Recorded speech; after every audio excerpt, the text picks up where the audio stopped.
उलमाए किराम, सादात इज़ाम, खुसूसियत के साथ आले नबी औलाद अली सैयद पीर मजहर अली साहब क़िबला, पीर सैयद इफ्तिखार अली साहब क़िबला,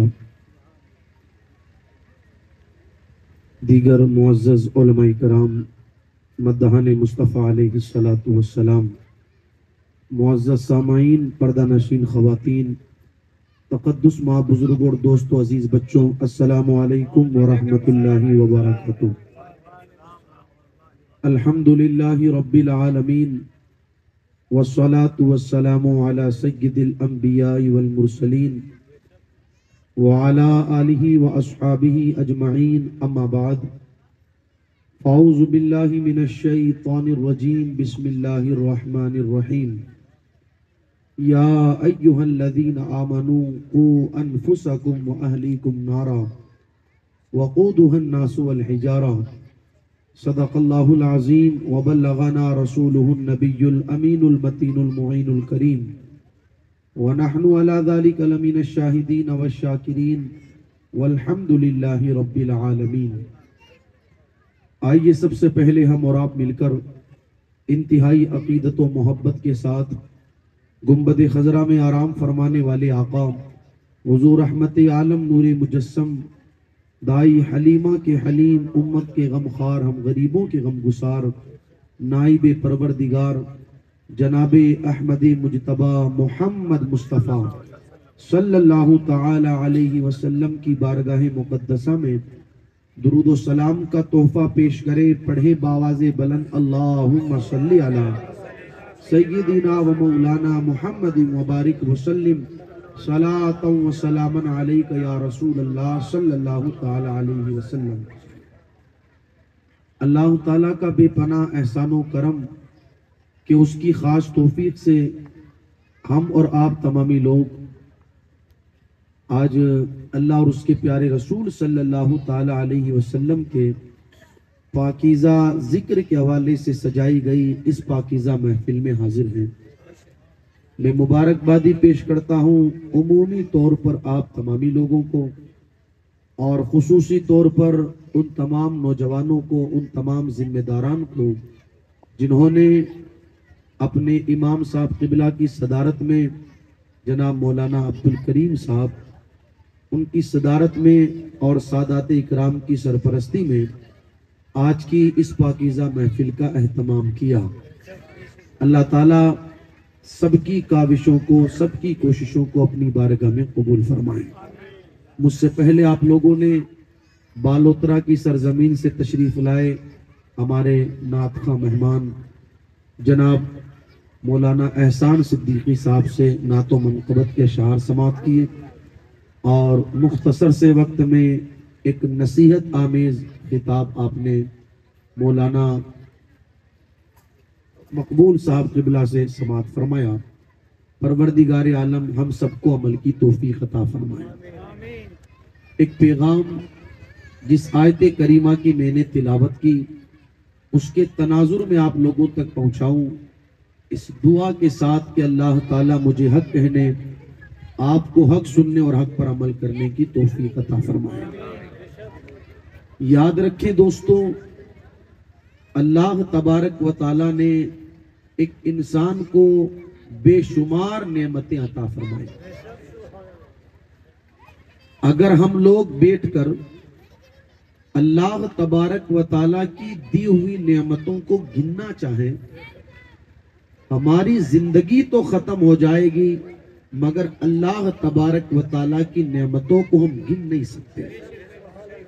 खुद मेरा अल्लाह इरशाद फरमाता है, व इन तउद्दू निअमतल्लाहि ला तुहसूहा, लोगों अगर तुम अल्लाह की नेमतों को शुमार करो तो तुम शुमार नहीं कर सकते। बेशुमार नेमतें मेरे अल्लाह ने हमें अता फरमाई, हालांकि हमें इस चीज का एहसास नहीं। और आप देखिए अल्लाह तबारक व ताला की कितनी अजीम अजीम नेमतें हैं हमारे पास। ये नेमत मेरे अल्लाह की कोई कम थोड़ी है कि मेरे अल्लाह ने हमें इंसान बनाया। ये नेमत मेरे अल्लाह की बहुत बड़ी नेमत है। मेरे भाइयों, आप देखें ना, जानवर भी तो अल्लाह की मखलूक है, मगर उस परवरदिगारे आलम ने हमें जानवर नहीं बनाया, कुत्ता और बिल्ली नहीं बनाया। उसने हमारे ऊपर कितना बड़ा एहसान किया कि उसने हमें इंसान बनाया। और आप देखें, एहसान बनाना उसकी इतनी बड़ी नेमत है कि यार, हमारे गांव, हमारे शहर में मरता तो जानवर भी है, मरी तो बकरी और कुत्ता भी है, लेकिन हुआ क्या? बकरी मरी, उसे पकड़ करके लोगों ने कचरे के ढेर पर फेंक दिया। कुत्ता मरा, लोगों ने उठा करके कचरे की गाड़ी में डलवाया और ले जा करके कहीं कूड़े के ढेर पर फिकवा दिया। वो पड़ा रहा और बदबू मारता रहा और उसे जानवर खाते रहे और एक वक्त आया कि वो फिर खत्म हो गया। ये जानवर की कैफियत है, मगर इंसान बना करके अल्लाह ने हमारे ऊपर कितना बड़ा एहसान किया कि जब भी किसी इंसान का इंतकाल हुआ, ये नहीं कि बकरी और कुत्ते की तरह उसका पांव पकड़ करके कचरे पर फेंक दिया गया, नहीं, बल्कि अल्लाह अकबर, बिरादरी के दरमियान, मोहल्ले के दरमियान, गांव के दरमियान ऐलान करवाया गया, फला साहब का इंतकाल हो गया है। फिर अल्लाह अकबर, गुस्ल देने वाले का इंतजाम करवाया गया, गुस्ल दिलवाया गया और बाजार में मिलने वाला एक अच्छा सा सफेद कपड़ा जिसे कफन कहते हैं, उस कफन का इंतजाम करवाया गया। उसमें उस बंदे को लपेटा गया और बदन पर खुशबू लगाई गई, उसे तैयार किया गया, यूं कह लो उसे दूल्हा बनाया गया। अल्लाह अकबर, सजाया गया, संवारा गया और फिर लोगों ने उसे अपने कांधे पर उठाया और कांधे पर उठाने के बाद उसे कब्रिस्तान की तरफ ले जाया गया।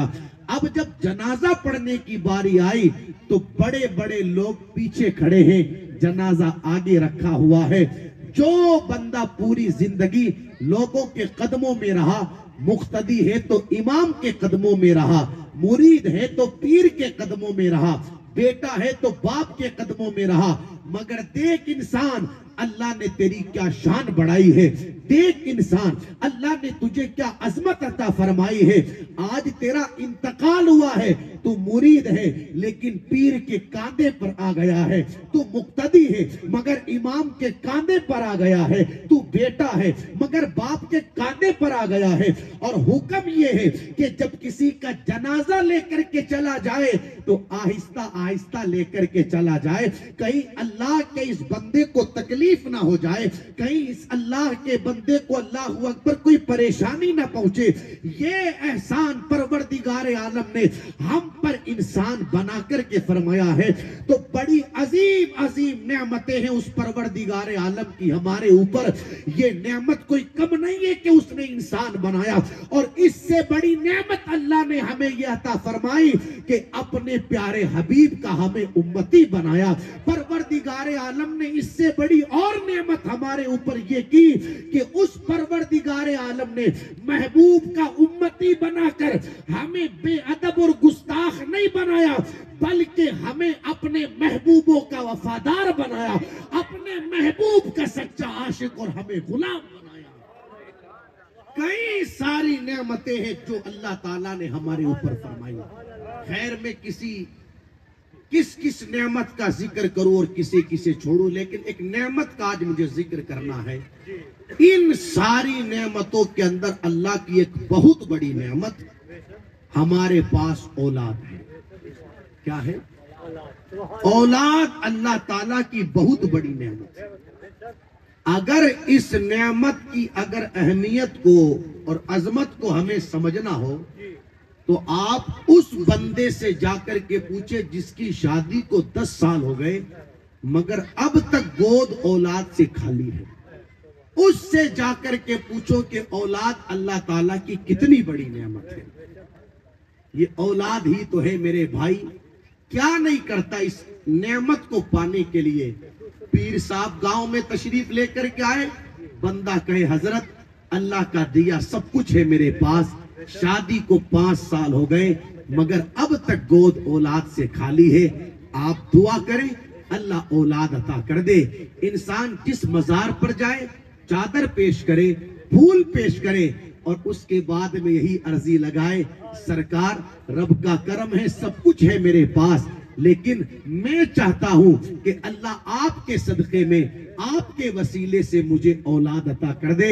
मस्जिद के आलिम से मुलाकात हो, हजरत आप दुआ करें अल्लाह मुझे औलाद अता करे, तो अल्लाह ताला की बहुत बड़ी नेमत औलाद है, औलाद। लेकिन मैं कहना यह चाहता हूं मेरे भाइयों, जितना इंसान औलाद के मिल जाने के हवाले से फिक्रमंद रहता है, उससे कहीं ज्यादा इंसान को यह फिक्र होती है कि ये जो नेमत अल्लाह ने मुझे औलाद की शक्ल में दी है, ये मेरी औलाद मेरी भी वफादार रहे और अल्लाह रसूल की भी वफादार रहे। वरना याद रखना, औलाद की शक्ल में नेमत मिल गई, अगर औलाद माँ बाप की अल्लाह रसूल की वफादार नहीं है, तो फिर कैफियत ये होती है कि कल तो औलाद के मिलने के लिए बंदा दुआ करवा रहा था, और आज औलाद अगर माँ बाप की वफादार नहीं, तो फिर वही माँ बाप कहते हैं ये पैदा नहीं होता तो ही ठीक रहता, होते ही मर जाता तो ठीक रहता, मैं बगैर औलाद का हो जाता तो ठीक रहता। मैं पूछना चाहता हूं, कल तो औलाद के लिए बंदा दुआ करवा रहा था, कल तो मजार पर जाकर के मन्नतें मांग रहा था, कल तो उलमा से दुआएं करवा रहा था, मगर आज क्या वजह है कि ऐसे जुमले माँ बाप की जबान से निकलने लगे, ये पैदा होते ही मर जाता तो ठीक रहता, मैं बगैर औलाद का रह जाता तो ठीक रहता। मैं कहना चाहता हूं इसकी बुनियादी वजह यह है, औलाद तो मिली मगर माँ बाप ने औलाद की सही तरबियत नहीं की, अपनी औलाद की सही तरबियत नहीं की। औलाद ना माँ बाप की वफादार हुई, ना रब रसूल की वफादार हुई। अल्लाह कुरान में इरशाद फरमाता है, या अय्युहल्लज़ीना आमनू कू अनफुसकुम व अहलीकुम नारा, ईमान वालो तुम खुद भी जहन्नम की आग से बचो और अपने घर वालों को भी बचाओ। वो जहन्नम वकूदुहन नासु वल हिजारा, जिसका ईंधन पत्थर और इंसान है। बात समझ में आ रही है आपके लिए? हाँ, मैं कोशिश करूंगा कि बिल्कुल आसान लफ्जों में आप तक ये जो चंद बातें पहुंचानी है पहुंचाऊं मैं। कुरान क्या कहता है? ईमान वालों तुम खुद भी जहन्नम की आग से बचो और अपने घर वालों को बचाओ। जिस वक्त ये आयते करीमा नाजिल हुई तो सैयदना सरकार उमर फारूक आजम रज़ी अल्लाह ताला अन्हु ने मेरे नबी सल्लल्लाहु अलैहि वसल्लम से अर्ज की, आका खुद को जहन्नम की आग से बचाना ये तो समझ में आता है, मगर औलाद को कैसे जहन्नम की आग से बचाएं? तो मेरे आका सल्लल्लाहु अलैहि वसल्लम ने फरमाया, उमर जिन कामों के करने का अल्लाह रसूल ने तुम्हें हुक्म दिया है, उन कामों को करके तुम अपने आप को जहन्नम की आग से बचाओ, और फिर उन्हीं कामों के करने का हुक्म तुम अपनी औलाद को, अपने घर वालों को दो, ताकि वो भी जहन्नम की आग से बचते हुए नजर आए। पता क्या चला? अगर हम खुद और अपने घर वालों को जहन्नम की आग से बचाना चाहते हैं तो हमें वो काम करने पड़ेंगे जिन कामों के करने का अल्लाह रसूल ने हुक्म दिया है, और फिर उन्हीं कामों के करने का हमें अपनी औलाद को, अपने घर वालों को भी हुक्म देना पड़ेगा। मेरे भाइयों, अगर चाहते हैं हम औलाद हमारी भी वफादार हो, अल्लाह रसूल की भी वफादार हो, हमें अपनी औलाद की तरबियत करनी पड़ेगी। बुजुर्गाने दीन रिदवानुल्लाहि ताला अलैहि मजमईन की आप जिंदगी उठा करके पढ़े, जिस किसी बुजुर्ग की इज्जतों में 4 चांद लगे हैं, बुनियादी वजह माँ बाप की तरबियत रही है। हैदराबाद की सरजमीन पर एक गैर मुस्लिम मजमे को खिताब कर रही थी औरत, और कह रही थी, मुसलमानों क्या वजह है 1400 साल गुजर गए मगर अब तक तुम्हारे दरमियान कोई दूसरा हुसैन नहीं आया। सारे लोगों की नजरें झुकी हुई थी। अब जवाब देवे तो क्या देवे। गैर मुस्लिम खातून ने पूछा क्या वजह है, 1400 साल गुजर गए मगर अब तक तुम्हारे दरमियान कोई दूसरा हुसैन नहीं आया। सब खामोश थे। मजमे के आखिर में एक बुजुर्ग बैठे थे, खड़े होकर के कहने लगे खातून कोई दूसरा हुसैन कैसे आता। अरे कोई दूसरी फातिमा ही नहीं आई। अगर फातिमा आती तब हुसैन आता। किसी माँ का किरदार ऐसा रहा ही नहीं जो किरदार फातिमा जहरा का था, तो फिर दूसरा हुसैन कैसे आता। पता क्या चला, जब माँ फातिमा होती है तब दुनिया में हुसैन आता है। जब माँ उम्मुल खैर होती है तब दुनिया में अब्दुल कादिर जीलानी आता है।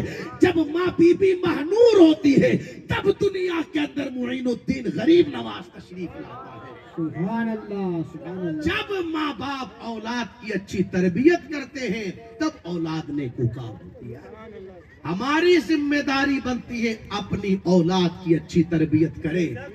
अगर बुढ़ापे में खून के आंसू नहीं रोना चाहते हो, अपनी औलाद की अगर तरबियत नहीं होती, नतीजे देखे ना इस वक्त क्या है, हालात देखे ना इस वक्त क्या है।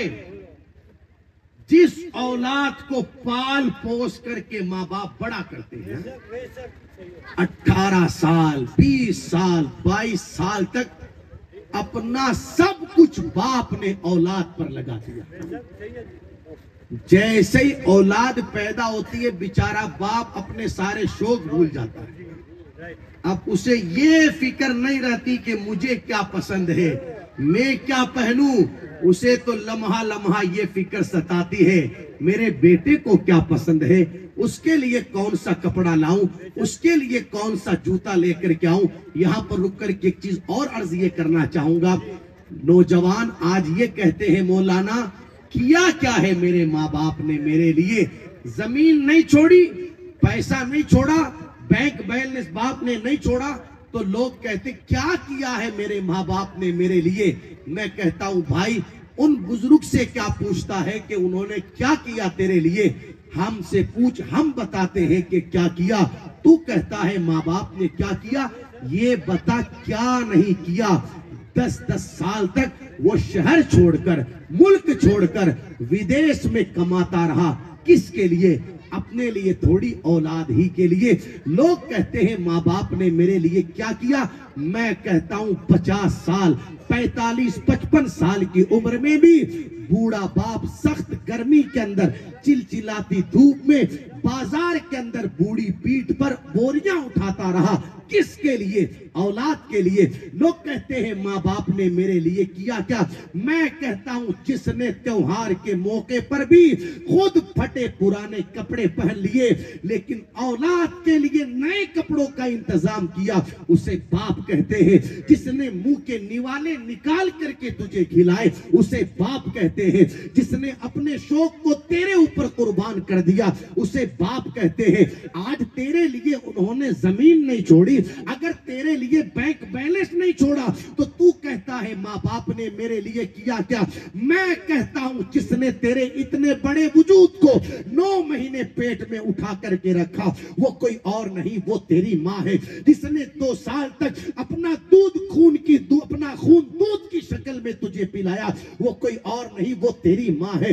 अल्लाहू अकबर। जिसने तेरे बचपन के अंदर खुद तो तकलीफें बर्दाश्त कर ली मगर तुझे आराम में रखा वो तेरी माँ है। सर्दी की ठंडी ठंडी रातों में भी रात को अगर 2 बजे 3 बजे तूने पेशाब कर दिया, पाखाना कर दिया, घर वाले सारे सो रहे थे मगर एक मर्तबा तेरे रोने की वजह से जो खुद बेदार होकर के बैठ गई वो कोई और नहीं, उसे माँ कहते हैं। हर डिलीवरी मेरे भाई नॉर्मल नहीं होती, कई सारे बच्चों की विलादत ऑपरेशन के जरिए होती है। जिसने तेरे लिए अपने पेट का चमड़ा कटवा दिया वो कोई और नहीं, उसे माँ कहते हैं। तो कहता है माँ बाप ने मेरे लिए किया क्या, मैं कहता हूं वो किया है माँ बाप ने तेरे लिए।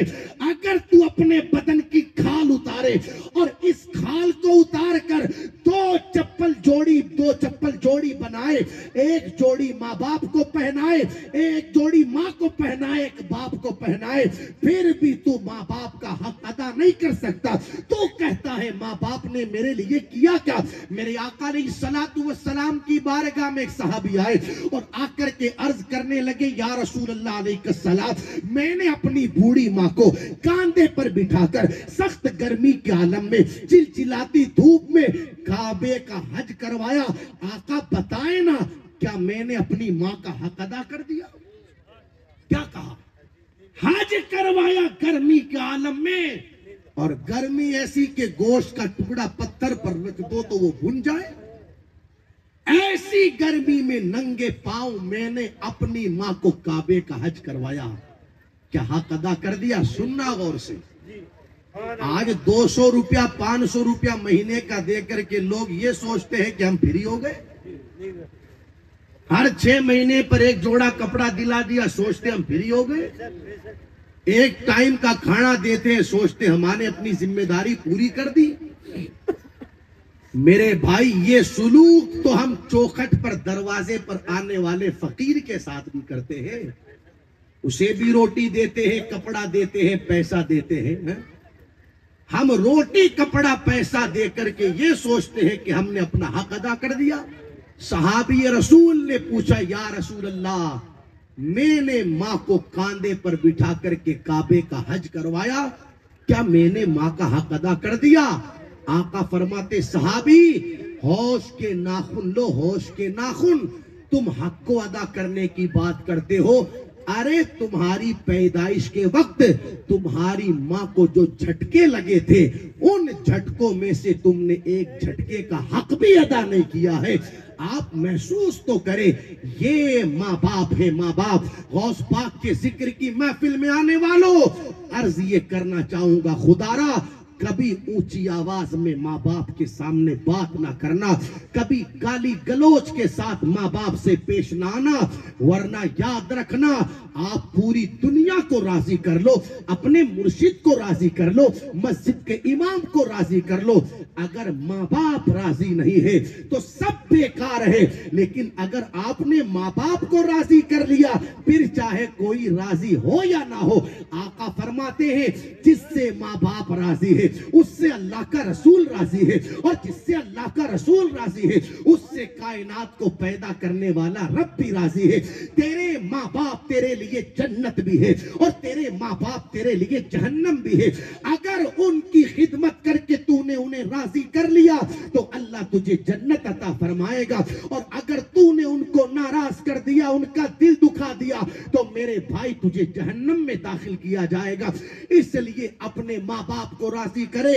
मैं तो पूरे राजस्थान में लोगों से कहता हूं, भाइयों, कारोबार चल नहीं रहा, घर में बीमारी है, तू किसी टेंशन में आ गया है, तुझे कोई तकलीफ है, सबसे तूने दुआ करवाई, अच्छी बातें करवाना भी चाहिए। लेकिन मैं कहता हूं, किसी दिन आ अपनी बूढ़ी माँ के पास, आ अपने बूढ़े बाप के पास, और आकर के उनका कदम पकड़ ले और हाथ जोड़ करके के, तेरा बेटा बड़ा परेशान है, बड़ा तकलीफों में घिरा है, कारोबार भी तेरे बेटे का चल नहीं रहा, आप जरा हाथ उठा करके अपने बेटे के लिए दुआ करें। कसम खुदा की मेरे दोस्तों, मेरे नबी ने फरमाया, जिस तरीके से नबी की दुआ उम्मती के हक में कबूल होती है, सुनना आप मेरी तरफ देखें, जिस तरह नबी की दुआ उम्मती के हक में कबूल होती है, उस तरीके से माँ बाप की दुआ औलाद के हक में कबूल होती है। आप मुझे बताएं, अगर किसी के लिए नबी दुआ करे तो फिर पीछे कुछ बचता है? अगर किसी के लिए नबी दुआ करे, यार नबी की दुआ कबूल नहीं होगी तो किसकी कबूल होगी?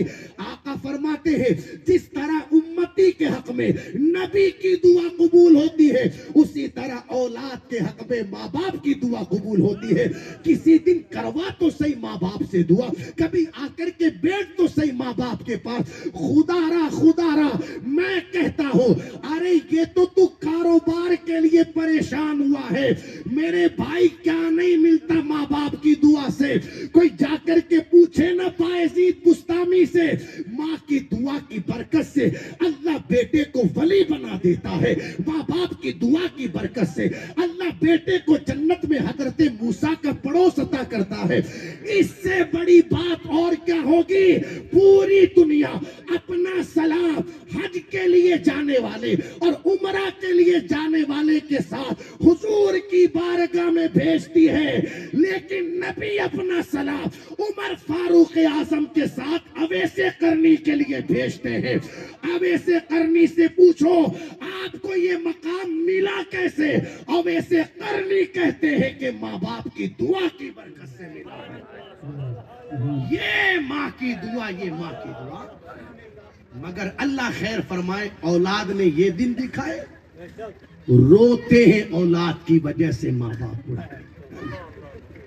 अपना सब कुछ लगा दिया औलाद के पीछे, सब कुछ लगा दिया, सब कुछ है। लेकिन कैफियत क्या है? बच्ची जवान हुई, 20 साल 22 साल की उम्र हुई, किसी गैर महरम के साथ में उसने नाजायज संबंध बना लिया।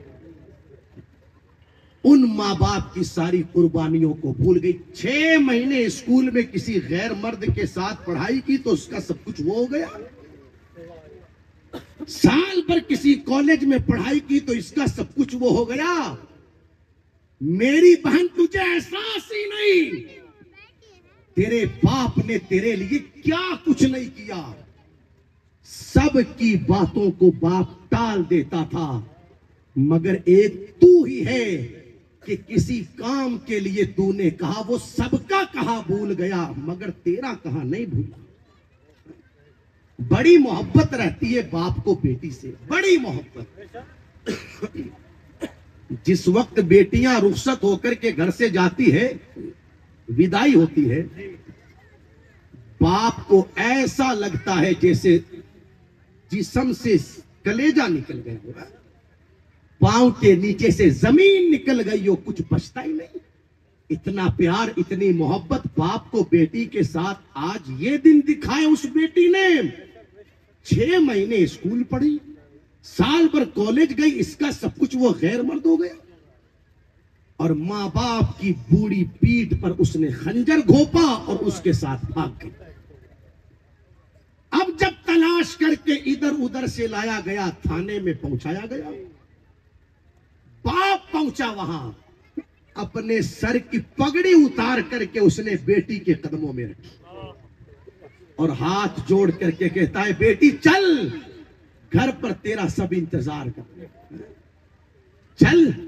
तेरे बाप ने 10 दिन हो गए, 12 दिन हो गए, कुछ खाया नहीं। तेरी मां तेरे लिए परेशान है। लेकिन मेरे भाइयों, तरबियत ना करने का नतीजा देखो।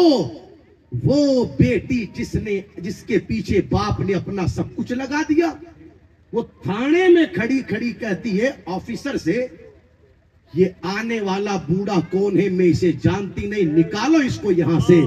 मैं तो उसे जानती हूं जिसके साथ भाग करके गई हूं। अस्तगफिरुल्लाह, सदबार अस्तगफिरुल्लाह। ये दिन क्यों दिखाए आज बच्चों ने माँ बाप को? मेरे भाइयों, इसके पीछे बुनियादी वजह यह है, हमने अपनी औलाद को खाने के लिए तो दिया, पहनने के लिए तो दिया, मौज मस्ती के लिए तो सारी चीजें मुहैया की, मगर हमने अपनी औलाद की अच्छी तरबियत नहीं की। मेरे आका सल्लल्लाहु ताला अलैहि वसल्लम इरशाद फरमाते हैं, माँ बाप की तरफ से औलाद के लिए अगर सबसे बेहतरीन कोई तोहफा है, मैं आप लोगों से पूछूं, औलाद के लिए सबसे बेहतर तोहफा माँ बाप की तरफ से कौन सा है?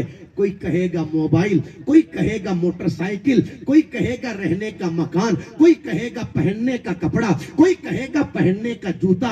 मगर हुजूर से पूछे ना, या रसूल अल्लाह, आप बताएं, माँ बाप की तरफ से औलाद के लिए सबसे बेहतर तोहफा कौन सा है? मेरे आका फरमाते हैं सल्लल्लाहु अलैहि वसल्लम, औलाद के लिए सबसे बेहतर तोहफा माँ बाप की तरफ से ये है कि माँ बाप अपनी औलाद को अच्छा अदब सिखाए। क्या सिखाए? अपनी औलाद को अच्छा अदब सिखाए। मुफ्ती अहमद यार खान नईमी अलैहि रहमतु व रिजवान इस हदीस मुबारका के मातहत लिखते हैं, अच्छे अदब का मतलब यह है, माँ बाप अपनी औलाद को दीन सिखाए, माँ बाप अपनी औलाद को मुत्तकी और परहेजगार बनाए, अपनी औलाद को दीन की तालीम देवे। मेरे भाइयों, इससे बेहतर औलाद के लिए कोई दूसरा तोहफा हो ही नहीं सकता। अगर हम चाहते हैं बुढ़ापे में धक्के देकर हमको घरों से ना निकाला जाए। अगर हम ये चाहते हैं हमारा बेटा शादी के बाद भी जोरू का गुलाम बन करके ना रहे, माँ बाप का खिदमत गुजार बन करके रहे, अगर हम ये चाहते हैं अगर हमारी औलाद बुढ़ापे में भी इज्जत के साथ हमारे साथ पेश आए, हमारी जिम्मेदारी बनती है। आपने महंगा मोबाइल दिलाया, अच्छी बात, आपने महंगा कपड़ा दिलाया, अच्छी बात, आपने अच्छा मकान बनवा करके दिया, अच्छी बात, मगर अपनी औलाद को सबसे पहले अगर आप कुछ देना चाहते हैं अपनी औलाद को अच्छा अदब देवे, दीन सिखाए, दीन, अपनी औलाद को मुत्तकी और परहेजगार बने, कुरान की तालीम देवे। मेरे आका अलैहिस्सलातु वस्सलाम ने एक हदीस मुबारका में इरशाद फरमाया, अद्दिबू औलादकुम अला सलासी खिसालिन, अपनी औलाद को 3 चीजें सिखाओ, अपने नबी की मोहब्बत, अहले बैत की मोहब्बत, और तीसरे नंबर पर आका फरमाते हैं कुरान की तालीम। समझ में आ रही है मेरी बात? अगर हम चाहते हैं औलाद हमारी भी वफादार हो, अल्लाह रसूल की भी वफादार हो, मेरे भाइयों अपनी औलाद की अच्छी तरबियत करो। आज बड़ी माजिरत के साथ मुझे आपके यहाँ के हालात पता नहीं, इमाम साहब बेहतर जानते हैं, मैं तो पूरे राजस्थान को सामने रख कर के बात करूं। अब क्या माँ बाप तरबियत बिगाड़ रहे हैं, उल्टा माँ बाप खुद बिगाड़ रहे हैं। आप देखिए क्या तरबियत करेंगे, क्या माँ बाप औलाद को खुद बिगाड़ रहे हैं, बेहयाई के रास्ते खुद खोल रहे, झूठ माँ बाप सिखा रहे,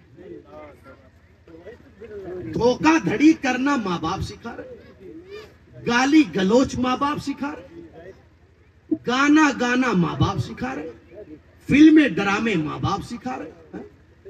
वो देख रहे हैं बेटा शरीयत के खिलाफ जा रहा है, मगर कोई टोकने वाला नहीं, कोई रोकने वाला नहीं।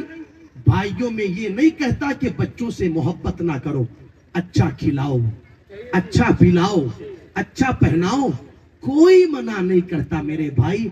लेकिन जब बेटा मदीने वाले की शरीयत से टक्कर लेने लगे, फिर बेटा बाद में है, हुजूर की शरीयत पहले है, फिर भाई बाद में है, हुजूर की शरीयत पहले है, फिर बहन बाद में है, हुजूर की शरीयत पहले है, फिर बीवी बाद में है, हुजूर की शरीयत पहले है, फिर रिश्तेदार बाद में है, हुजूर की शरीयत पहले है। ये तो अच्छी बात ना हुई ना कि तेरी निगाहों के सामने बेटा शरीयत के खिलाफ जा रहा है, खुद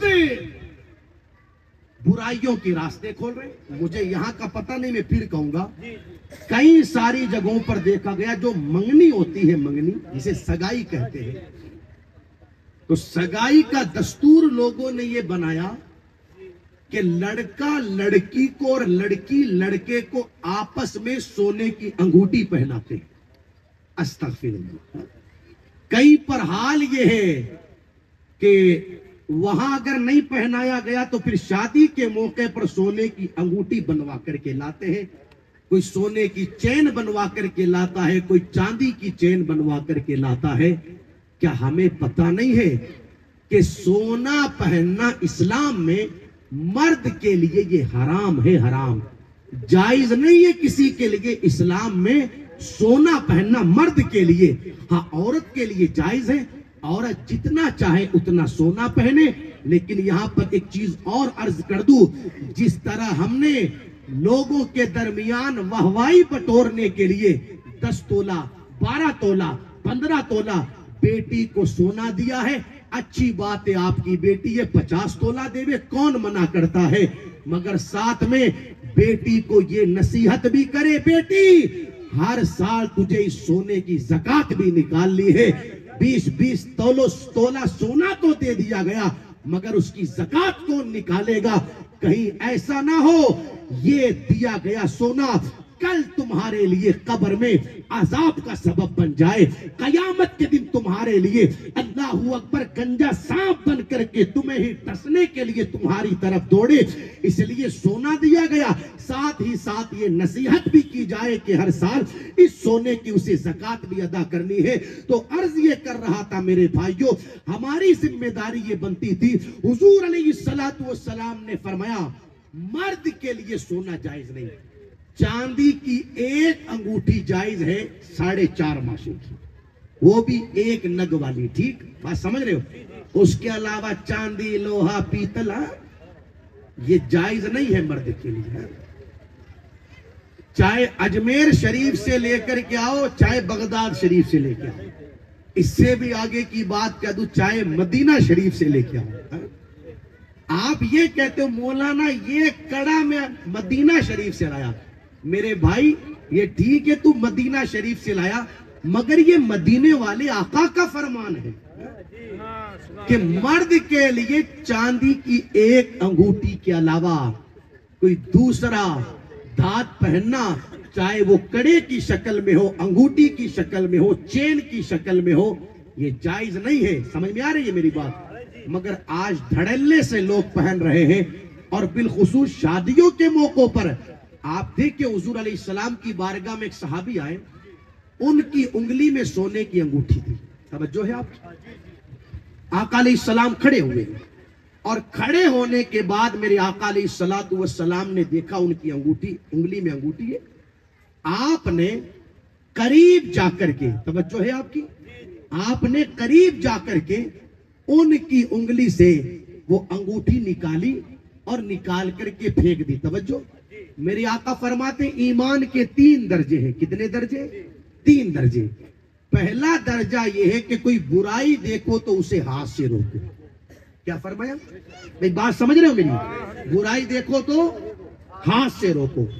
दूसरा दर्जा ईमान का यह है, बुराई देखो तो जबान से रोको, ये कहो कि ये गलत हो रहा, ठीक। और तीसरा दर्जा ईमान का यह है, बुराई देखो अगर हाथ से नहीं रोक सकते, जबान से नहीं रोक सकते, तो कम से कम दिल में तो बुरा जानो कि यार ये गलत कर रहे हैं। ये 3 दर्जे मेरे नबी ने फरमाए। मगर मैं पूछना चाहता हूं भाइयों, इन 3 दर्जों में हमारे अंदर कौन सा दर्जा है? कैफियत यह है कि हमने न हाथ से रोका, न जबान से रोका, और न दिल में बुरा जाना। हाल यह है, बुराई देख करके लोग खुद उसमें शामिल हो गए। और अगर कोई मस्जिद का इमाम बेचारा ये समझाए, मौलाना ये समझाए ये गलत कर रहे हो भाइयों, लोग दुश्मन बन जाते। मीटिंगें होती है कि इसका इस्तीफा करवाओ, इसको यहां से भगवाओ। याद रखना, अच्छाई का हुक्म देने वालों की मुखालिफतें करना ये आज का कोई नया तरीका नहीं, ये बड़ा 1400 साल पुराना तरीका है तकरीबन। मेरे आका अलैहिस्सलाम ने भी जब लोगों को दीन की दावत दी, अच्छाई की तरफ बुलाया और कहा लोगों ये बुरा काम है जो तुम कर रहे हो, लोगों ने क्या मंसूबे नहीं बनाए, यहां तक के हुजूर अलैहिस्सलातु वस्सलाम के कत्ल के मंसूबे बनाए।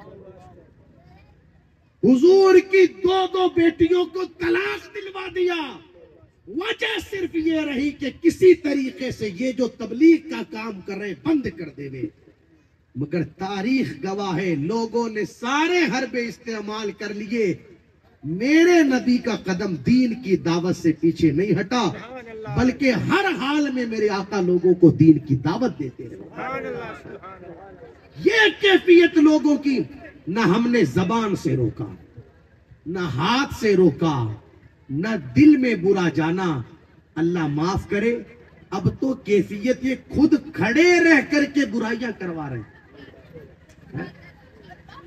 बेहयाई बेशर्मी को नाम लोगों ने फैशन का दे दिया, तरक्की का दे दिया। लोग कहते हैं मौलाना तुम क्या जानो, शादियों के मौकों पर 2 कुर्सियां लगाई, एक पर दूल्हे को बिठाया, एक पर दुल्हन साहिबा को बिठाया। जितने मेहमान आ रहे हैं वो भाई साहब से भी मिल रहे हैं और भाभी जी से भी मिल रहे हैं, फोटोएं भी खिंचवा रहे हैं और दूसरे दिन सोशल मीडिया पर अपनी आईडी पर डाल रहे, फला साहब के यहाँ गया था फला की शादी में आशीर्वाद देने। आप महसूस करें ये क्या कर रहे, खुद बुराइयों के रास्ते खोल, जबकि आपकी जिम्मेदारी तो ये बनती थी कि बुराई देखे तो आप रोके। शादियों के मौकों पर 10-10 दिनों तक फ्लोर लगा करके जवान जवान बच्चियां नाचती रही, कोई टोकने वाला नहीं। घर घर में सिनेमा खाना बन गया, शादी के मौके पर कोई रोकने वाला नहीं। आप देखें तो सही, जो काम बाजार में तवाइफा करती है वो काम शादी के मौके पर हमारे घरों में हमारी औरतों ने किया, कोई मना करने वाला नहीं।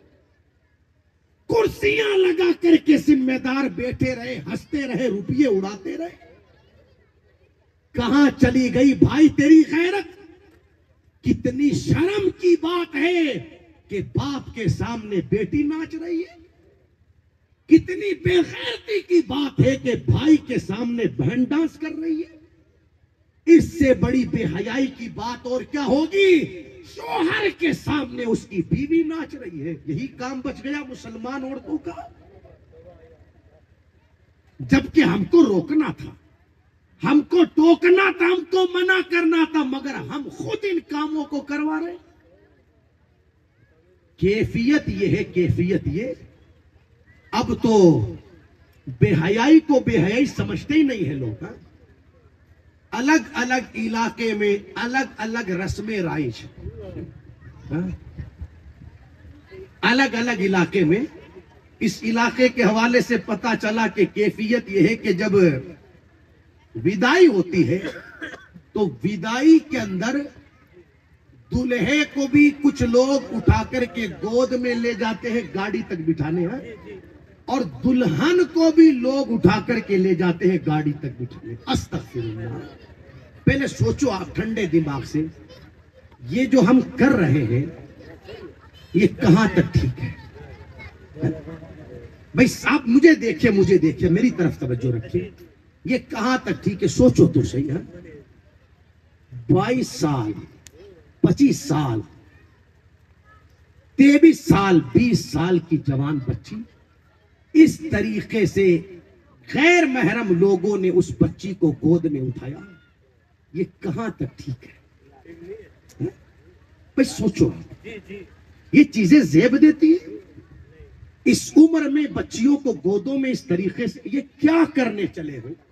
कुछ इलाकों में हाल ये है कि वो दुल्हा, एक नाम दिया जाता है इंट्री, और उस इंट्री सिस्टम के नाम पर बुलेट पर दुल्हन को बिठाकर लोगों के बीच से वो गाड़ियों तक लेकर के जाता है। कहीं पर हाल ये है कि वो पैदल ही पहले दिन की दुल्हन का हाथ पकड़ करके दूल्हा लोगों के बीच में लेकर के जाता है। वहां पर बाप भी खड़ा है, ससुर भी खड़ा है, दादा भी खड़ा है, नाना भी खड़ा है, चचा खालू मामू सारे रिश्तेदार खड़े हैं। इज्जतों के जनाजे निकल गए, आबरूओं के सौदे हो गए, सब हंस रहे, मुस्कुरा रहे हैं। किसी की गैरत नहीं जाग रही कि ये सब कुछ क्या होने लगा है। मेरे भाई को सोचो तो सही, कर क्या रहे हो? और अल्लाहू अकबर, जुर्म बालाए जुर्म कि वो लोग जो उस लड़की के लिए गैर महरम है, गैर महरम, उन्होंने उस लड़की को गोद में उठाया। सुने हुजूर अलैहिस्सलातु वस्सलाम का फरमाने आलीशान, मेरे आका फरमाते हैं कि किसी बंदे का कील के जरिए सर को फाड़ दिया जाए। क्या कर दिया जाए?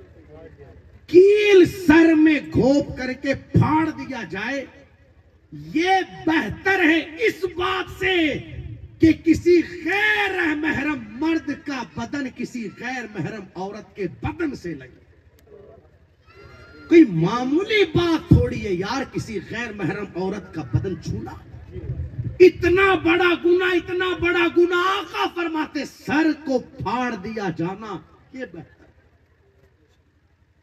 इस बात से कि किसी गैर महरम औरत का बदन छुआ जाए। जिस मजहब के हम मानने वाले हैं वो मजहब तो हमें ये सिखाता है, हमें ये बताता है औरत इतनी बुलंद आवाज में कुरान भी ना पढ़े कि उसकी आवाज गैर मर्द के कान में आए। भाई यहां इतने लोग बैठे हैं, क्या औरत मस्जिद में अजान लगा सकती है? बोलो ना, बोलो बोलो बोलो। क्यों? गाड़ी देना थोड़ी अजान अच्छा काम है? क्यों? इसलिए कि जब वो अजान देगी आवाज बुलंद होगी, उसकी आवाज बुलंद होगी तो गैर लोगों के कानों तक पहुंचेगी। कुदरत को सब गवारा है, मगर एक खातून की बेपर्दगी हो यह कुदरत को कभी गवारा। नमाज मर्द भी पढ़ता है, औरत भी पढ़ती है, क्या दोनों के नमाज पढ़ने का तरीका एक है? नहीं। मर्द नमाज पढ़ता है तो हाथ कानों तक उठाता है, और औरत नमाज पढ़ती है तो हाथ सिर्फ सीने तक उठा करके बांध लेती है। ठीक यही तो है। क्यों? अगर औरत भी कानों तक हाथ उठाएगी, उसके बदन की बनावट अलग है। अगर वो कानों तक हाथ उठाएगी, उसका सीना जाहिर होगा। कुदरत को अपनी वो इबादत भी कबूल नहीं जिसके अंदर औरत का पर्दा खराब होता। आप महसूस तो करें, इंतकाल मर्द का भी हुआ, औरत का भी हुआ। मर्द के कफन में 3 कपड़े, औरत के कफन में 5 कपड़े। कितने कपड़े? आप समझे मेरे भाई, एक कपड़े में भी काम हो सकता है।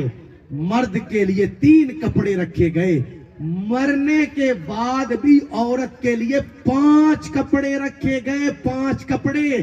क्या पता चला यार, मरने के बाद भी जिस औरत के पर्दे का इतना ख्याल रखवाया जा रहा हो, जीते जी उस औरत को अपने पर्दे का, अपनी इज्जत का कितना ख्याल रखना चाहिए।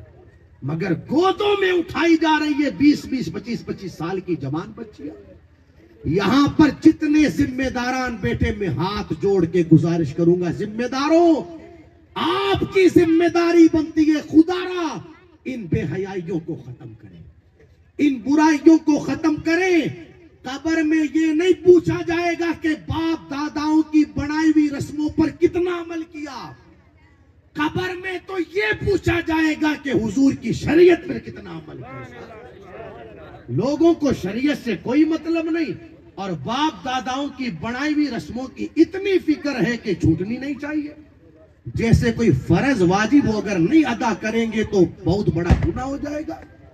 मेरे भाइयों, कयामत के दिन शरीयत के बारे में पूछा जाएगा। एक औरत के लिए सबसे कीमती अगर कोई चीज है, उसे औरत की इज्जत कहते हैं, औरत की आबरू कहते हैं। उस औरत के लिए सोना चांदी भी इतना कीमती नहीं जितना उसकी इज्जत कीमती है। सोना चांदी चोरी हो जाएगा, शोहर मेहनत करेगा, पैसा कमाएगा, फिर आ जाएगा, मगर एक मर्तबा किसी औरत की इज्जत व आबरू पर दाग लग गया तो फिर 7 समंदर का पानी भी उसे धुल नहीं पाएगा। मेरी माँ बहनों, अगर मुझे तुम सुन रही हो, खुदारा हाथ जोड़ करके गुजारिश है, अपनी इज्जत व आबरू की हिफाजत करो। जब कभी ये रस्म अदा की जाए कि औरतों को गोदियों में उठाया जाए, जवान जवान बच्चियों को, उस वक्त खुद औरत मना कर देवे, खबरदार, ये चीज शरीयत के खिलाफ है, इसे ना आज गवारा किया जाएगा ना कल गवारा किया जाएगा। हमारा आइडियल फिल्में नहीं है, हमारा आइडियल सीरियल नहीं है। आपने फिल्में देखी, आपने सीरियल देखे, हाथों में मोबाइल थमा दिए गए, सोशल मीडिया का इस्तेमाल कसरत के साथ होने लगा। खुदारा जो वहां देखा गया उसी को जिंदगी के अंदर उतार लिया गया। कल तक जो मोटी मोटी चादरें बहन बेटियां अपने सरों पर रखती थी, इस वजह से कि किसी को मेरे सर के बाल नजर न आ जावे, जब से हाथों में मोबाइल आए, सीरियल और फिल्मों को देखना शुरू किया, हाल ये है अब उनके सरों से चादरें उतर गई, रुपट्टे भी खत्म हो गए। कैफियत ये है कि बाल खोल करके जिंदगियां गुजारने लगी कौम की बेटियां। मैं गुजारिश करना चाहूंगा मेरी बहनों, खुदारा तुम्हारे लिए तुम्हारी इज्जत बड़ी कीमती है। सोशल मीडिया तुम्हारे लिए आइडियल नहीं, तुम्हारे लिए फिल्में आइडियल नहीं, तुम्हारे लिए ड्रामे आइडियल नहीं, तुम्हारे लिए आइडियल तो सैयदा फातिमा जहरा की जिंदगी है। तुम्हारे तुम्हारे लिए आइडियल तो सैयदा खदीजा का किरदार है, तुम्हारे लिए आइडियल तो उस करबला की शहसवार सैयदा ज़ैनब रज़ियल्लाहु ताला अन्हा का किरदार आइडियल है कि करबला की जमीन पर 72 लाशें खेमे के बाहर रखे हुए हैं, मगर फिर भी दुनिया की निगाहों ने देखा सैयदा ज़ैनब ने किसी हाल में पर्दा नहीं छोड़ा। आज हाल यह है, अल्लाह माफ करे, ख्याल ही नहीं जर्रा बराबर पर्दे का, ख्याल ही नहीं जर्रा बराबर अपनी इज्जत व आबरू का। इसलिए मेरी मां बहनों, अपनी इज्जत व आबरू की हिफाजत करो, पर्दे का ख्याल रखो, और अपनी जिंदगी गुजारनी है तो सैयदा फातिमा का किरदार पढ़ो, सैयदा ज़ैनब का किरदार पढ़ो। आखिरी बात, बस बात मुकम्मल करने लगा हूं मैं। पढ़ो सैयदा ज़ैनब का किरदार, पढ़ो सैयदा खदीजा की जिंदगी। जब से तुम्हारे हाथों में मोबाइल आई, ये मोबाइल नहीं, एक मुफक्किर ने कहा ये अंगारा है, अंगारा। जिस अंगारे ने हाथ में जिस गया उसको भी जला दिया, और सिर्फ उसी को नहीं पूरे खानदान को जला दिया। नित नई खबरें रोजाना सोशल मीडिया पर इस तरह की आती है। हाथों में मोबाइल दे दिया, बेटी अगरचे घर में रहती है, और जब वो फिर किसी के साथ भाग गई, माँ बाप कहते ये तो बाहर निकलती नहीं थी, ये पता नहीं कैसे चली गई। मैंने कहा वो तो बाहर नहीं निकलती थी, बाहर का सब कुछ ला करके मोबाइल की शक्ल में तुमने उनके हाथों में दे दिया। लड़की बालोतरा सिडली की रहने वाली, लड़का यूपी का रहने वाला, मोबाइल के जरिए ताल्लुकात कायम हो। ये कैफियत अल्लाह माफ करे, ये हालात है। मैं गुजारिश करना चाहूंगा, हमारा आइडियल ये नहीं है। खुदारा जब से हमने ये हाल, दोनों का हाल यही है, दोनों की कैफियत यही है, चाहे लड़का हो चाहे लड़की। इसलिए कि जब से हाथों में मोबाइल दिया, अगर चाहते हो इज्जतें बची रहे, वक्त से पहले अपने बच्चों के हाथ में मोबाइल न देना। 20-20 हजार, 30-30 हजार अगर देना है, अपने बच्चों के हाथों में कुरान दे दे। अगर देना है, अपने बच्चों के हाथों में सीरत फातिमा की किताब दे दे। अगर देना है, अपनी बच्चियों के हाथों में सीरत ज़ैनब की किताब देवे। आज किताबें तो हाथों में रही नहीं, अब मोबाइल हाथों में है, फिल्में देखी जा रही है, सीरियल देखे जा रहे हैं। नतीजे ये है, शोहरों की इज्जत नहीं रही। छोटी छोटी बातों में लड़ झगड़ करके औरतें मायके चली गई, और 6-6 महीने हो गए, साल भर 2-2 साल हो गए, घरों पर बैठी है। मैं उन माँ बाप से भी गुजारिश करूंगा, तुम्हारे पास पैसा है, दौलत है तुम्हारे पास, तुम अपनी बेटी को सब कुछ दे सकते हो, खिला सकते हो, पिला सकते हो, मगर याद रखना, जो सुकून औरत को शोहर के पास मिलता है, वो सुकून माँ बाप पूरी जिंदगी नहीं दे सकते। शादी के बाद बीवी की जगह माँ बाप के घर पर नहीं, शोहर के पास होती है।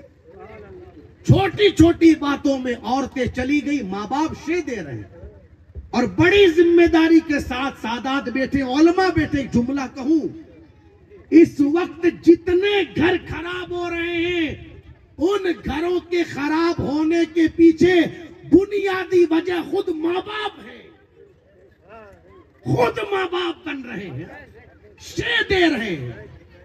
जिस वक्त विदाई की, एक वक्त वो था जब बच्चियों को रुखसत करते थे ना माँ बाप, ये कहते थे बेटी आज तक तेरा घर ये था, आज के बाद तेरा घर वो है। जिस तरह तूने यहाँ पर सब्र और शुक्र के साथ जिंदगी गुजारी, आज के बाद वहां तुझे सब्र और शुक्र के साथ जिंदगी गुजारनी है। सास को माँ समझना, ससुर को बाप समझना, कभी ऊंची आवाज में उनके सामने बात ना करना।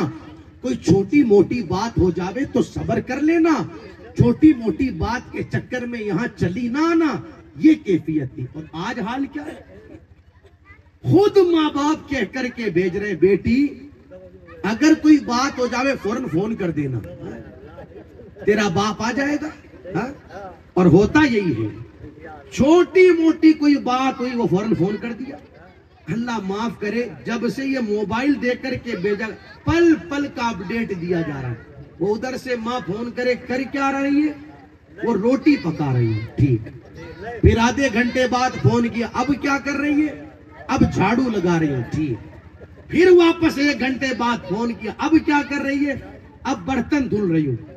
अब यार घर में काम नहीं होगा तो क्या होगा, तो फिर अब माँ कहती है क्या पूरा काम तू ही करेगी, अरे थक जाएगी, ऐसे तो आराम भी कर लिया कर, थोड़ा काम तूने कर लिया अब कर लेगी तेरी सास। हर घर की कंडीशन एक जैसी नहीं होती मेरे भाई, कई काम ज्यादा है कई काम कम है। अब बेटी माँ के घर पर तो वो रानी बन करके रहती है, वो काम करे तो ठीक ना करे तो ठीक, मगर ससुराल में तो जिम्मेदारी है करना है काम। अब जब फोन करे तब कैफियत, कपड़े धुल रही हूँ, झाड़ू लगा रही हूँ, खाना बना रही हूँ, तो अब फिर इधर से ट्रेंड किया जाता है पूरा काम तू ही करेगी, तेरे हिस्से का काम कर लिया कर, सो जाया कर। जब इस तरीके से जहन साजी की जाती है, हालांकि माँ ये सोच रही है कि मैं कुछ अच्छा कर रही हूं, मगर उसे पता नहीं वो बेटी का घर खराब कर रही है। अच्छा करने के चक्कर में घर खराब हो रहे मेरे भाई। अगर वाकई में हम अपने बच्चों से मोहब्बत करते हैं, मैं ये भी नहीं कहता कि बेटी पर जुल्म हो और हम खामोश रहे, ये भी गलत है। पता चले कि उधर सामने शोहर शराबी है, जुआरी है, वो भी गलत है। मैं उस चीज के सपोर्ट में नहीं हूं, मगर छोटी छोटी बातों पर चले आना मायके।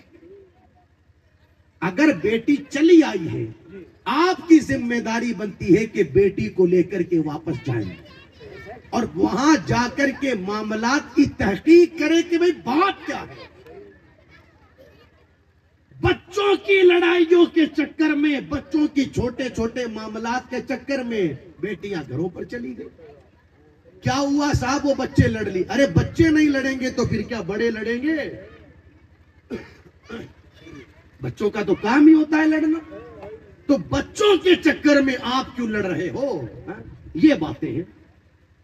इन बातों को लेकर के मायके चली गई बच्चियां। मेरी मां बहनों, कदर करो अपने शोहरों की, इज्जत करो अपने शोहरों की। हा? कई इलाकों में मैंने देखा है जब जनाजा उठ जाता है ना, उठने लगता है, तो फिर 4 औरतें उस औरत को दरवाजे तक पकड़ करके लाती है, या उस बंदे का जनाजा दरवाजे के करीब लाया जाता है और औरतें उस औरत से कहती है जिसके शोहर का इंतकाल हुआ, कह दे मैंने माफ किया, कह दे मैंने माफ किया। मैंने कहा बड़ी ताखीर कर दी माफ करने में, जब बदन में सांसें थी उस वक्त तो कैफियत ये थी कि छोटी छोटी बातों में नाराज होकर के चले जाना।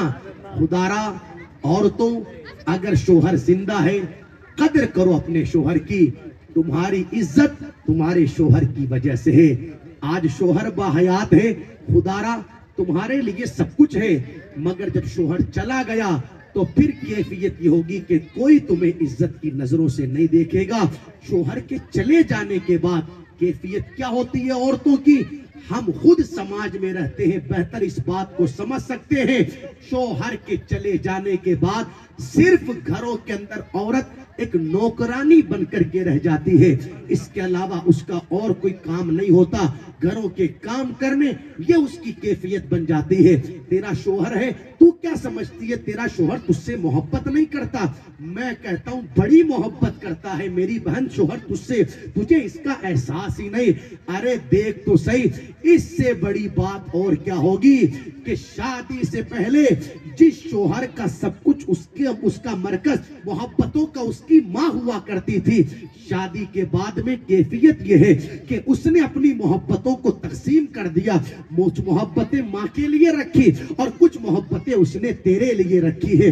अगर कोई सामान भी लेकर के आ रहा है, अपनी माँ के लिए भी ला रहा है, तेरे लिए भी लेकर के आ रहा है, तुझसे बार बार पूछता है तुझे क्या पसंद है, क्या लेकर के आऊं, क्या ना लेकर के आऊं, बड़ी मेहनतें करता है। तू कहती है शोहर मुझसे मोहब्बत नहीं करता, बड़ी मोहब्बतें रहती है शोहर की, इसलिए कदर करे अपने शोहर की।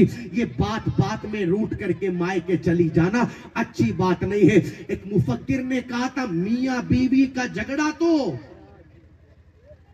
चूल्हे पर रखे हुए गरम दूध की तरह है। इसकी तरह है भाई, आग जल रही हो, ऊपर दूध रखा हुआ हो तो क्या होगा? दूध उफान मारेगा। अब जब दूध उफान मारता है तो औरतें क्या करती है? गैस बंद कर देती, या बाहर से 5 आदमी बुलाने पड़ते हैं कि भाई दूध उफान रहा है, आओ इसे नीचे बिठाएं। ऐसा तो नहीं है ना, हा? पंचायतें तो नहीं लगती, बिरादरी के लोग तो इकट्ठे नहीं करने पड़ते, यही तो होता है, गैस बंद कर दो। हा? जब कभी मियां बीवी के दरमियान कुछ अनबन होने लगे, एक की जिम्मेदारी बनती है खामोश हो जावे। क्या कर देवे? खामोश हो जावे, या शोहर बाहर चला जावे, वो 2 मिनट में मामला शांत हो जाए। और यार अगर मियां बीवी में अनबन नहीं होगी तो फिर कहां होगी? छोटी मोटी बातें भी होती वही है जहां पर मोहब्बत होती है। और जो लोग शादीशुदा हैं वो मेरी इस बात का सपोर्ट करेंगे, छोटी मोटी अनबन के बाद में फिर जब वापस में वो जो अनबन खत्म होती है और फिर जो मोहब्बत का रंग रहता है, उसका मजा कुछ और ही होता है। फिर जो आपस में मोहब्बत बढ़ती है उसकी कैफियत कुछ और ही होती है। इसलिए खुदारा गुजारिश ये करना चाहता हूं, अपनी औलाद की अच्छी तरबियत करो, दीन सिखाओ, अपनी औलाद को नमाजी बनाओ, अपनी औलाद को कुरान सिखाओ। महफिलें माशाल्लाह बरसों से हो रही है और होती रहेगी। जैसा कि अभी मुझसे पहले हजरत ने बताया, इन महफिलों का मकसद आना, लंगर खाना, 4 नारे लगाना और चले जाना ये नहीं है। इन महफिलों का मकसद अपनी जिंदगियों को बदलना है। गौस पाक से मोहब्बत करते हैं या नहीं करते? तो अल्हम्दुलिल्लाह करते हैं। अगर गौस पाक का मजार हिंदुस्तान में रहता, जाते या नहीं जाते? वहां चादर पेश करते या नहीं करते? फूल पेश करते या नहीं करते? उनकी बारगाह में नजर पेश करते या नहीं करते? करते अल्हम्दुलिल्लाह। हम गौस पाक से बड़ी मोहब्बत करते हैं। सच्चे कादरी बन जाए मेरे भाइयों। मैं कहना चाहता हूं, इससे बड़ी गौस पाक की कोई नजर दूसरी हो ही नहीं सकती, इससे बड़ी गौस पाक की कोई दूसरी न्याज हो ही नहीं सकती। जितने भाई बैठे हैं, जितनी माँ बहनें बैठी हैं, आज इस महफिल में ये इरादा करके उठे, इंशाअल्लाह हम खुद भी नमाज पढ़ेंगे और अपने बच्चों को भी नमाजी बनाएंगे। बोले इंशाअल्लाह। इससे बड़ी न्याज गौस पाक की दूसरी हो ही नहीं सकती मेरे भाई, के सच्चे पक्के हम नमाजी बन जाए। बनेंगे? गौस पाक की इससे बड़ी न्याज हो ही नहीं सकती। सैकड़ों देग एक तरफ और ये न्याज एक तरफ। आज इस महफिल में ये इरादा करें, अगली 11वीं आने से पहले पहले जिसे कुरान पढ़ना नहीं आता, वो इमाम साहब के पास बैठ करके कुरान पढ़ना सीखेगा। इससे बड़ी न्याज गौस पाक की हो ही नहीं सकती। तो करेंगे इंशाअल्लाह कोशिश। नमाजी बनो मेरे भाइयों, खुद भी नमाजी बनो, औलाद को भी नमाजी बनाओ, अपनी औरतों को भी हुक्म दो वो नमाज पढ़े। नमाज हाँ, अफसोस इस बात का, न मर्द नमाज पढ़ते हैं न औरतें नमाज पढ़ती है। मेरी माँ बहनों, सारे काम तुमने अपने शोहरों से करवाए। हाँ, इसलिए कि शोहर किसी की माने या ना माने, बीवी के तो सारे ही मानते हैं या नहीं मानते? अरे बोले ना यार। हाँ? बीवी की तो इतनी मानते हैं, इतनी मानते हैं। उसने कहा माँ बाप से बात नहीं करनी, उसने माँ बाप से बात करनी बंद कर दी। बीवी के कहने पर भाई को छोड़ दिया, माँ को छोड़ दिया। मैं कहूंगा मेरी बहनों, अगर शोहर से छुड़वाना है, माँ बाप और बहन भाई ना छुड़वाओ। अगर छुड़वाना है तो शोहर से झूठ बोलना छुड़वाओ। अगर छुड़वाना है तो शोहर से गुनाह छुड़वाओ। माँ बाप को कोड़ी को छुड़वाया जाता है तो खैर, शोहर किसी की माने या ना माने, बीवी की तो हर कोई मानता है। 50 बातें आपने अपने शोहरों से मनवाई। मैं गुजारिश करूंगा एक बात और मनवा ले, अपने शोहर को आप नमाजी बना दे। इसलिए कि अगर औरत कोशिश करेगी, मैं कहता हूं 20 जलसों की मेहनत एक तरफ औरत की कोशिश एक तरफ, अगर कुछ दिन औरत ये कोशिश कर ले कि मुझे अपने शोहर को नमाजी बनाना है, इंशाअल्लाह शोहर नमाजी बन जाएगा। और ये तो बात मैंने छोटी कही, अगर औरत कोशिश कर ले, शोहर नमाजी ही नहीं शोहर तो वली बन जाता है।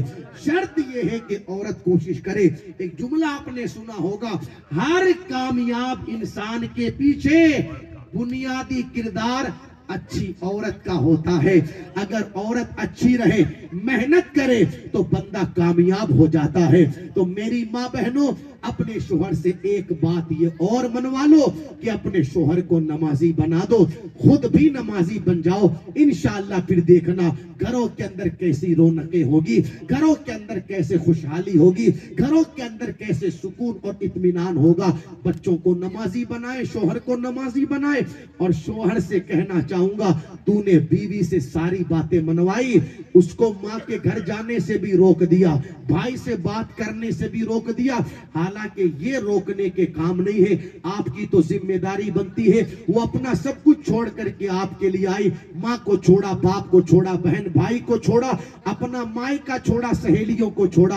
आपकी जिम्मेदारी बनती है बीवियों पर जुल्म ना करे, गाली गलोच ना निकाले, छोटी छोटी बातों पर अल्लाह अकबर उन्हें परेशान ना करे।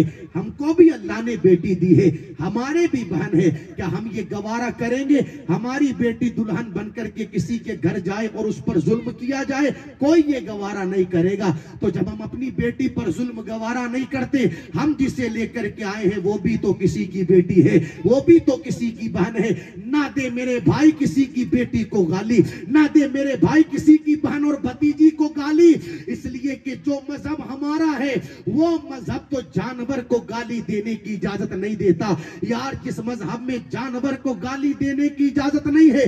किसने हमें इजाजत दे दी कि आप बीवी को माँ की गाली देवे, बीवी को बहन की गाली देवे? तो अर्ज ये कर रहा था, हमारी जिम्मेदारी बनती है, सारी बातें बीवियों से हमने मनवाई, एक बात और मनवा ले, बीवी को नमाजी बना दे। करेंगे इंशाअल्लाह कोशिश। बीवी शोहर पर मेहनत करे, शोहर बीवी पर मेहनत करे। उम्मीद करता हूं कि इंशाअल्लाह घर नमाजी बन जाएगा। अल्लाह ताला हम सबको अमल की तौफीक देवे। अगर बोलने में कोई गलती हो गई हो, अल्लाह अपनी रहमत कामिला से माफ फरमाए। अस्तगफिरुल्लाह रब्बी मिन कुल्ली ज़ंबि व अतूबु इलैह। जो जो चीजें अर्ज की गई थी, मैंने हर एक चीज पर कुछ न कुछ लबकुशाई करने की कोशिश की। अल्लाह अमल की तौफीक देवे। कलमा शरीफ पढ़ ले बुलंद आवाज से, ला इलाहा इल्लल्लाहु मुहम्मदुर रसूलुल्लाह सल्लल्लाहु